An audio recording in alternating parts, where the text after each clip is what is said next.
Skyguide, the Swiss airspace navigation service provider, is responsible for the national CNS infrastructure, of which the Instrument Landing System, ILS, is one of the most important parts. It needs to be measured regularly.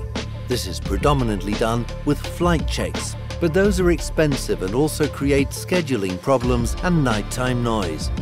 Previously, a 20-meter mast was used for ILS ground measurements, meaning that they were restricted to the near field of the glide path antenna.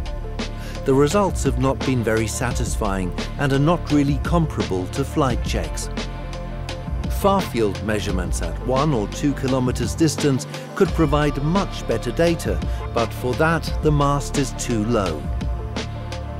To enable far-field measurements with better accuracy, Skyguide started tests with drones in 2015. This was very successful for ILS as well as VOR. And since 2018, the drone is being used operationally. The flight path is pre-programmed, the drone flies fully automatic, and the drone pilot is only monitoring for safety.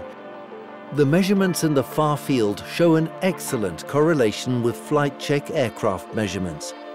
The data is being streamed live to the Skyguide software on the ground, where the necessary calculations are being done in real time, so the results can be checked while the drone is flying.